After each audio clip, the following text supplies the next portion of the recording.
Okay, so now our next chapter, that is chapter number 3, is design of shaft, keys and coupling. Design of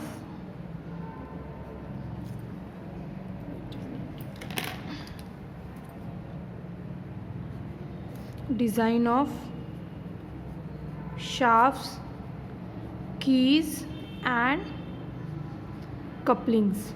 So mainly this chapter is divided in 3 different designs, that is design of shaft, design of keys and design of couplings. Okay, now in that first we will see the design of shafts. Design of shafts ये topic पर mainly in I scheme the numericals are asked of 6 marks. Okay, सो इस पर mainly numericals ही आए हैं. सिर्फ एक ही theory question मिला है मुझे आई स्कीम के पेपर में, that is the properties that question is related to the material used for the shafts. Okay, so what is the shaft? You are already aware very well what is the shaft. shaft जो है ये generally जो है ये circular cross section वाला having some length, ये एक machine part होता है जिसको हम जनरली उसके डायमेंशंस जब हम उसको डिज़ाइन करते हैं तो जो मेन डायमेंशन है उसका रहता है diameter. Okay, capital letter D से बताओ, स्मॉल लेटर डी से बताओ, आर से बताओ. ठीक है, सो रेडियस और डायमीटर और द डायमीटर. ओके, एंड उसका जो एक्सिस ऑफ रोटेशन होता है generally it is parallel to its length होता है. ओके, एंड उसकी जो लेंथ होती है उसके लिए जनरली हम यूज़ करते हैं alphabet capital letter L. Now shaft is the part which transmit the torque, the power. ठीक है, ये पावर को ट्रांसमिट करता है, टॉर्क ट्रांसमिट करता है. ठीक है, तो it is a rotating element usually of circular cross section and it is use to transmit power from one place to other. Okay, now the what should be the characteristics for a shaft material. ठीक है, so what will be the characteristic, एक shaft material की क्या characteristics होना चाहिए. ठीक है, so it should have a high strength, it should have high strength. Okay, it should have good machinability, it should have high wear resistant properties, high resilience, good heat treatment properties, low notch sensitivity factor, high ductility, high fatigue strength. Okay, so ये कुछ characteristics है related to the shaft material. It is listed in your book, you can refer from there. And the material used. Okay, so for ordinary we use the carbon steel. Carbon steel use होता है for ordinary purpose. Okay, carbon steel use करते हैं like 40C8. तुम लोगों ने पहले designation of material में ये इस टाइप के मटेरियल्स की डेजिग्नेशंस देखे.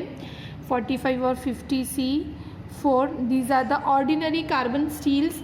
It is use for ordinary use. और if we need the shaft for high strength, okay, high torque transmission, then there we use the alloy steel. Alloy steel होता है, मतलब देखो कार्बन स्टील में सिर्फ carbon और manganese है, but in alloy steel there will be the alloys like nickel, chromium, vanadium, like this. And you have learn this type of designation also like 40Cr1MO28. इसमें carbon के साथ में chromium, molybdenum and manganese ये सब भी इसमें included है. Okay, so these type carbon steel and alloy steel, this is the material used for the shaft manufacturing. Okay, now manufacturing processes जो होता है वो generally cold drawing process होता है इसके लिए. Okay, hot rolling और cold drawing process, drop forging type, ऐसे उसके लिए अलग अलग manufacturing methods है, manufacturing processes है. Next is the types. Processes के बाद में है types of shaft. Okay, so shaft may be the transmission shaft मतलब which will transmit the power from one point to another, that is transmission shaft. Okay, now shaft may be the spindle मतलब ये एक part रहेगा machine का. Okay, which will give the rotating motion. Okay, like spindle of the lathe, drilling और grinding machine की जो spindles होते हैं वो. शाफ्ट में भी एन एक्सल, एक एक्सल हो सकता है नॉन रोटेटिंग एलिमेंट, बट उस पर जो जिसको सपोर्ट करता है those will be the rotating element, like automobiles में जो एक्सल्स होते हैं बिल्कुल उसी तरह से. और शाफ्ट में बी द मशीन शाफ्ट, मतलब it will be the integral part of the machine it self, like crank shaft. Okay, so shaft may be transmission shaft, it may be spindle, okay, shaft जो है वो क्या क्या हो सकता है, it may be axle और it should be the machine part, machine shaft itself एक मशीन का पार्ट हो सकता है. Okay, so these are the different types of shaft. Okay, now we will see the next part, that is the design of shaft. Now there are different criterias related with the design of shaft. I'll give you one by one. In all that the formulas are important. Okay, because जो अब मैं तुमको बताने जा रही हूँ actually numericals जो है वो इसी part पर आता है, and those numericals are for 6 marks, so it have very good marks, 6 marks. Okay, so shaft, design of shaft, you can see the shaft may be designed on the basis of, there are 3 different bases, that is basis of strength, on the basis of rigidity or on the basis of stiffness. Okay, हमारे numericals में strength और rigidity यहाँ तक आया है, stiffness के लिए मैंने नहीं देखा है अभी numerical. Okay, so basis on the basis of strength. Now on the basis of strength is divided into 3 subcategories. If we are designing the shaft on the basis of strength, now so it may be the shaft subjected to the twisting moment only, the shaft subjected to the bending moment only, and the shaft subjected to the combined twisting and bending moment. Okay, so उसमें भी ये 3 categories है on in first basis. So will see the first one, that is design of shaft subjected to the twisting movement. मतलब ये ऐसी shaft है जो twisting movement या टॉर्क ट्रांसमिट करती है. टॉर्क ट्रांसमिट करती है means actually it transmit the power. Okay, because power जो है उसके फॉर्मूला ही रहता है ना 2π/nt divide by 60. So in that t is the torque. Okay, so will now जो फॉर्मूलेज में जो अल्फ़ाबेट्स आने वाले हैं उसका meaning with their respective units, ये मैंने उसके आगे लिख दिए है सब. ठीक है, you can see let the T, capital letter T represents the twisting movement और the torque which is acting on the shaft. Okay, its unit will be Newton millimeter and the alphabet will be capital letter T. Now next is capital letter J, that is polar moment of inertia. You can see capital letter J, polar moment of inertia, उसका unit होता है millimeter raised to 4. Now next is tau, that is torsional shear stress. It is the permissible torsional shear stress given for the shaft material and its unit will be Newton per millimeter square. Okay, now next is the small letter r is the radius of the shaft. Radius जो shaft का radius है वो हम small letter r से बताते हैं. It is also called the distance of neutral axis to the outer most fibre and generally we represent in millimetre. और अगर रेडियस की जगह पे diameter is given then small letter d use करते हैं. Diameter of the shaft it is also measured in millimetre and radius और diameter का relation तुमको सबको पता है कि r is equal to d/2 होता है. ना if the shaft is hollow, अब तक की जो मैंने बताई है एक सॉलिड शाफ्ट के लिए है, बट जनरली डिज़ाइन के अंदर यू कैन सी के हॉलो के लिए इक्वेशंस पूछे है. ठीक है, सो अगर हॉलो शाफ्ट है तो there will be the outer diameter and the inner diameter.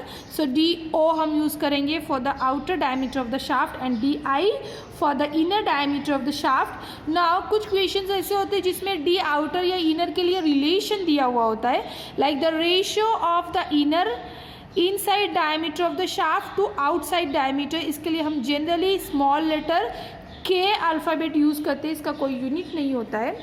Okay,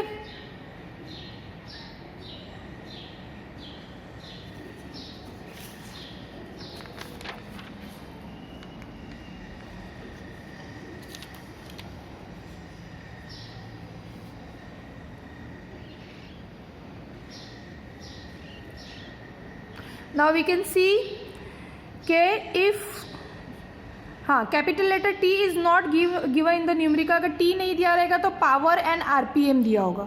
okay, so अगर पावर एंड RPM दिया हुआ है then the formula will be P is equal to 2π/nt divide by 60 where capital letter P is the power transmitted through the shaft. It is measured in VAT.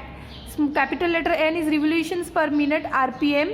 Next capital letter T is torque or twisting moment will be in Newton meter in this formula.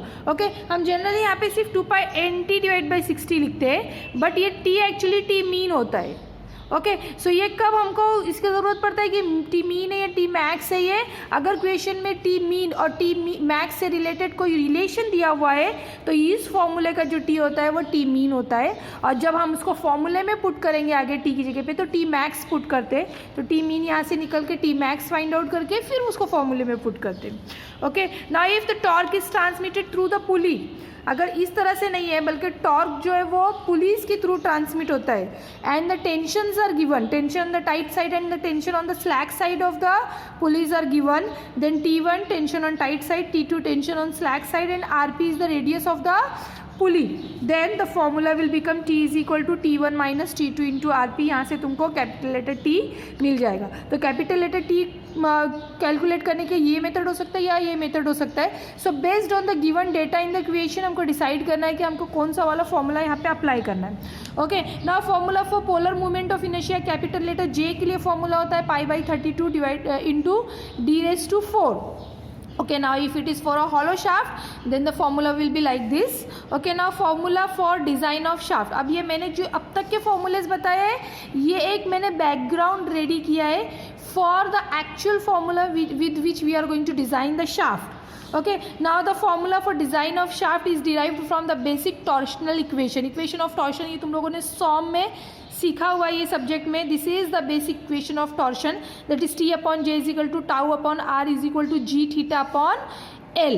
Okay, so in that we will use the first equality for the basis of strength. This equality we are going to use this equality for the basis of strength. Okay, so we'll see that now for the basis of strength T upon J is equal to tau upon R.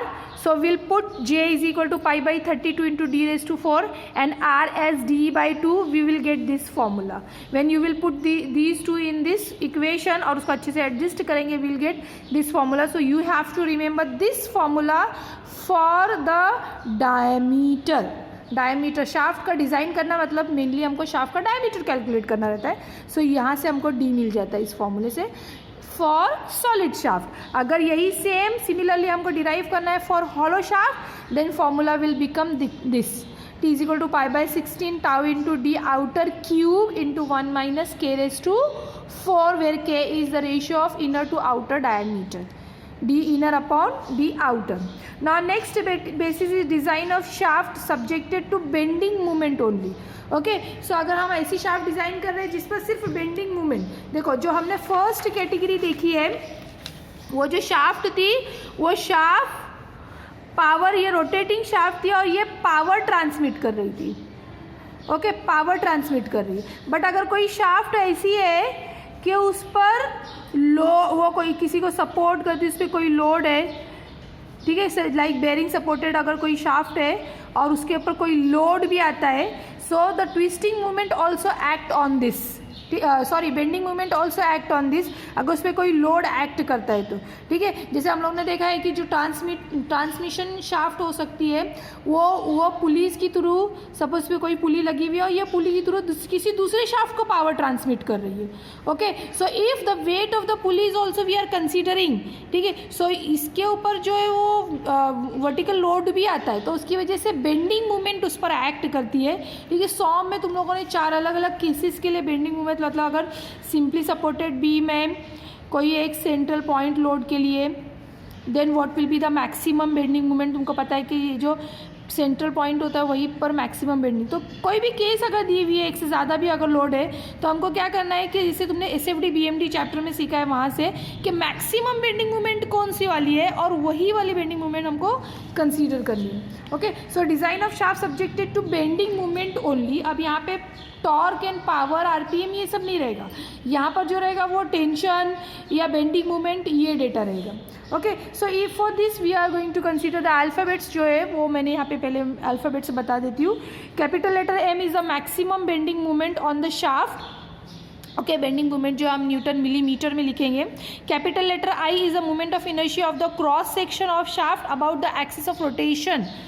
Okay, तो हम लोग यहाँ पर जो capital letter I होता है वो इस सर्कुलर क्रॉस सेक्शन का मूवमेंट ऑफ इनर्शिया होता है about the axis of rotation. ये एक्सिस ऑफ रोटेशन हो गया, this is the axis of rotation. You can सी कि पहले वाली जो केस थी उसमें पोलर मोमेंट ऑफ इनर्शिया था और यहाँ पे simple moment of inertia of the cross section of the shaft. So यहाँ पे फॉर्मूला भी उससे रिलेटेड अलग हो जाएगा।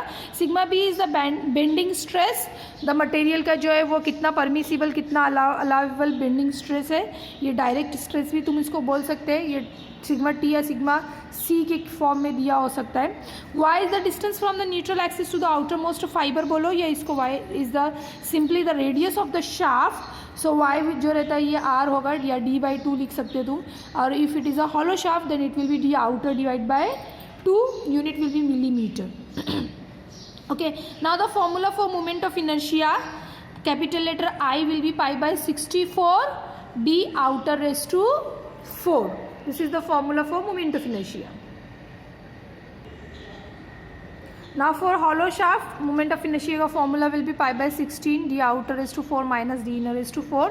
If in this case formula for the design of shaft is derived from the equation of bending या flexural equation. You have learned this equation in the subject SOM, strength of material. M upon I is equal to sigma B upon Y. So what we are going to do, we'll put I is equal to pi by 64 d raised to 4 and Y is equal to d/2 and उसको अच्छे से adjust करेंगे तो we'll get the formula like this. M is equal to pi by 32 sigma B into d cube. You can see that tau का जो formula था वो pi by 16 tau into D cube है। सो ये याद रखना है कि M pi by 32 sigma B into D cube है। यहाँ पे सिग्मा बी की जगह टाउ आ जाएगा और यहाँ पे 16 है टी के फॉर्मूले में। Okay, and the rest of the formula is same. So you have to remember this the difference. Now अगर यही सेम फॉर्मूला हम लिखेंगे हॉलो शाफ्ट के लिए, so formula will become like this. You can see the K factor again is here, it is D inner upon D outer, उसका ratio होता है। Now will see the third case, that is the design of shaft subjected to the combined twisting and bending movement. मतलब आप shaft जो है उसकी ये जो न्यूमेरिकल, इसको तुम कैसे पहचानोगे कि इसमें पावर ट्रांसमिशन भी दिया रहेगा, टॉर्क भी की भी बात होगी and the weight of the पुली भी होगा या tension on the tight side, slack side, ये सब डेटा में दिया होगा। मतलब पावर भी ट्रांसमिट करती है और लोड भी बेयर करती है। ठीक है, सो जनरली जो कंपोजिट मशीन होती है, कॉम्बिनेशन ऑफ मशीन्स रहता है, उसमें जनरली इस तरह से इक्वेशंस होते हैं।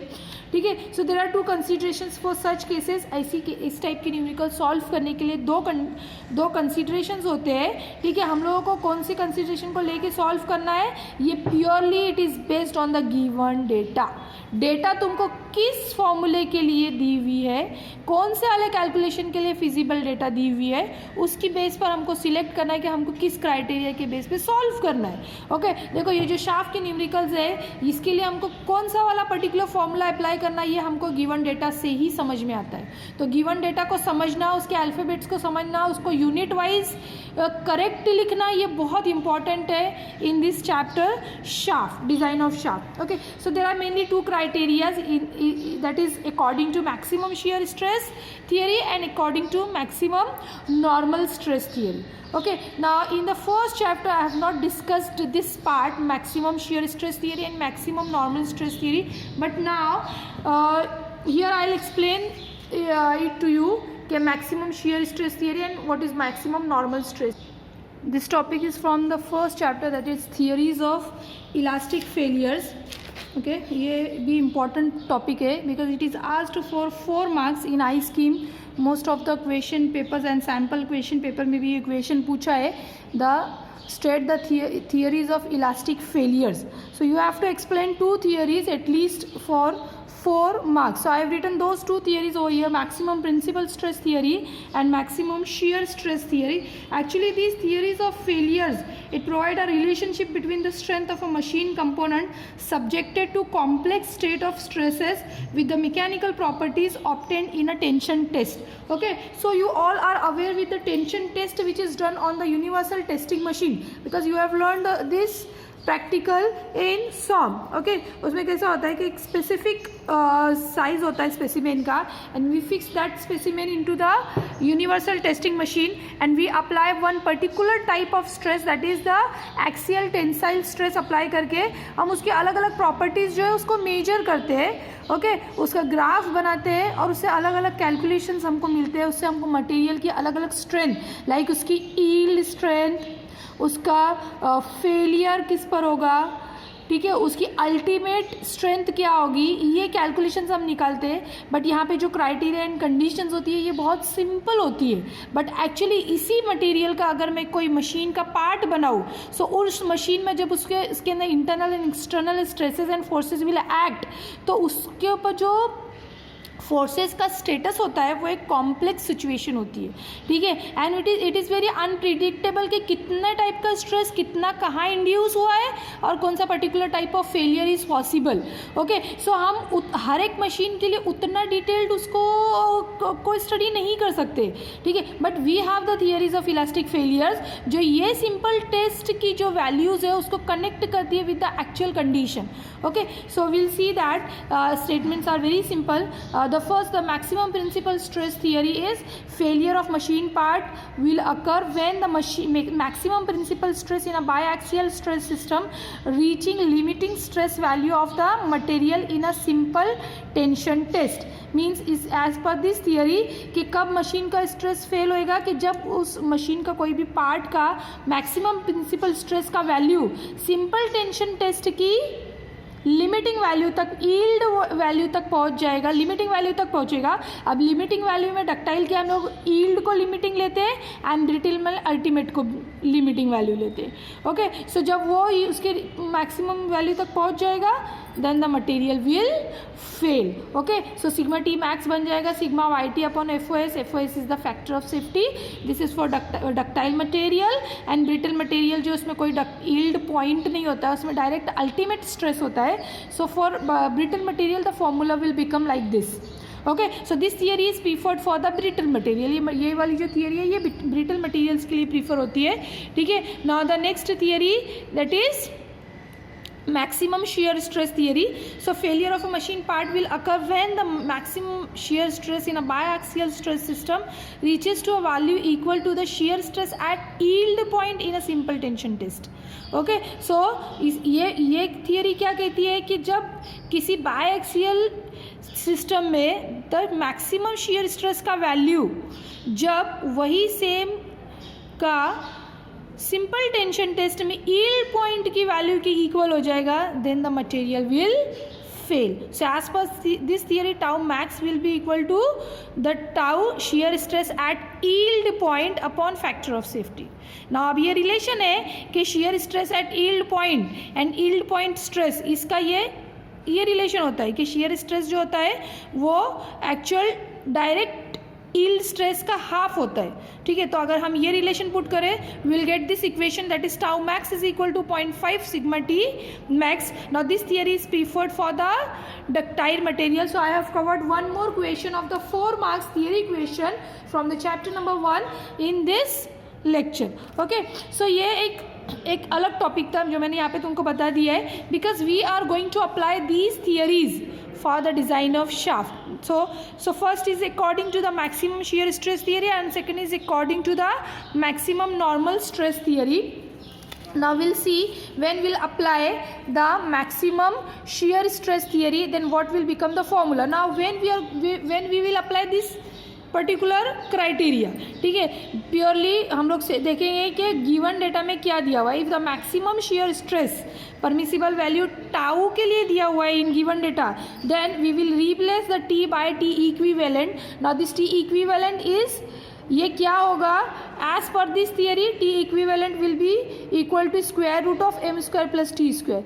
सिंस देखो ये जो केस है ये किसके लिए है कि shaft is subjected to both combination of the bending moment as well as the twisting moment. Okay, so T equivalent bending moment को एम और ट्विस्टिंग मोमेंट को टी से बताएंगे और उसको कन्वर्ट करेंगे टी इक्विवेलेंट के लिए, ठीक है, और ये टी इक्विवेलेंट जो इस फॉर्मूले में ला के रख देंगे. Okay, so the new formula will become T equivalent is equal to square root of m square plus t square is equal to pi by 16 tau max into d cube. Means जो हमारा actual में formula था, ठीक है, यहाँ पे देखो मैंने पहले भी तुम लोगों के यहाँ पे फॉर्मूला लिख के बताया. ये जो फॉर्मूला है मेरा for the shaft subjected to the twisting movement only, इस फॉर्मूले के टी को टी इक्विवेलेंट कर दिया है. ओके, एंड टाउ जो है उसको टाउ मैक्स लिखा है maximum shear stress and T equivalent के लिए formula square root of M square plus T square. Okay, so in this way, now this is for solid shaft. Similarly, if the shaft is hollow, then this formula में इतना changes होता है सिर्फ d cube की जगह पे d outer cube into 1 minus k raised to 4. Again, k is d inside diameter divided by d outer. इसका ratio होता है ये inside diameter to outside diameter का. Now, if we are doing the calculation on the basis or according to the maximum normal stress theory, then if the अब ये हमको maximum normal stress theory कब apply करना है ये कैसे पता चलेगा?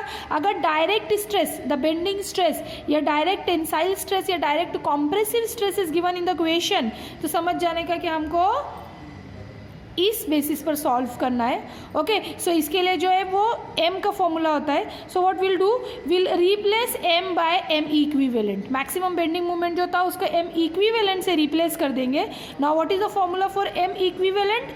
m इक्विवेलेंट के लिए फॉर्मूला है 1/2 into m plus square root of m square plus t square. You can see this is nothing but the t equivalent. तो it is actually 1/2 m plus t equivalent.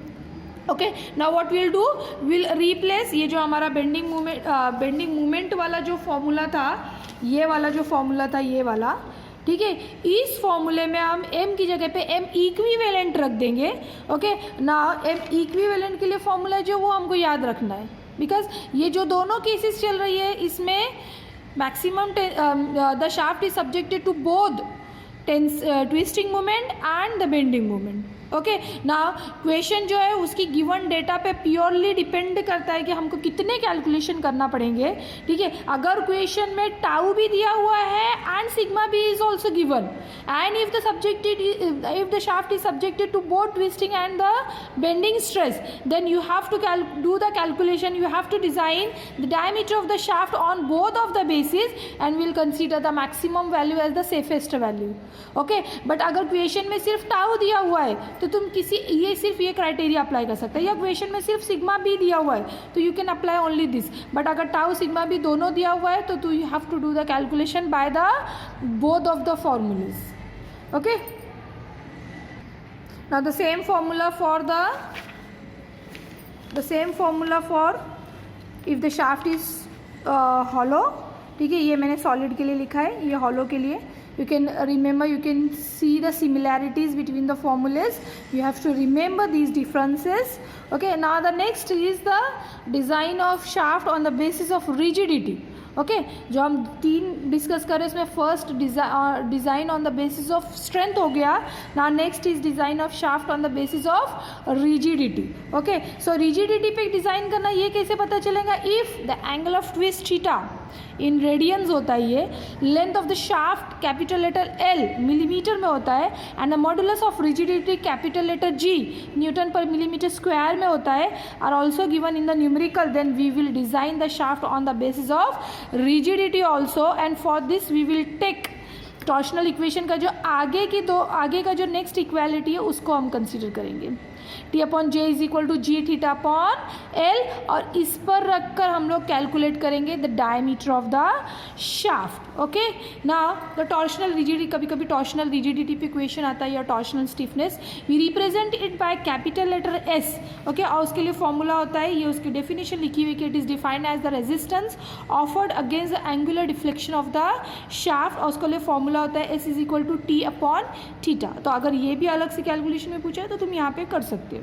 और ये वाला formula apply करके अगर if you are calculating the diameter of the shaft तो तुमको पता है कि पोलर मोमेंट ऑफ इनर्शिया के फॉर्मूले में डायमीटर आता है, तो वहाँ से तुमको डिज़ाइन ऑफ शाफ्ट वो कंप्लीट हो जाता है. Okay, so the aim of this lecture is, यहाँ पे मैंने सारे ही फॉर्मूलेज लिस्ट आउट किए हैं which will be helpful.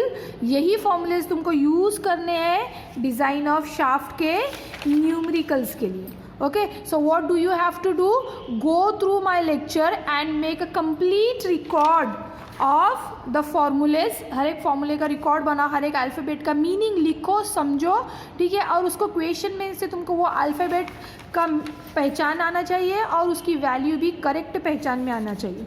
Okay, so make the record of the all these formulas. मैंने ऊपर पेज नंबर्स लिखे हुए हैं, तो you can easily come to know you can easily make the complete list of all these formulas these are going to be helpful. These are only going to be used in the numericals. Okay.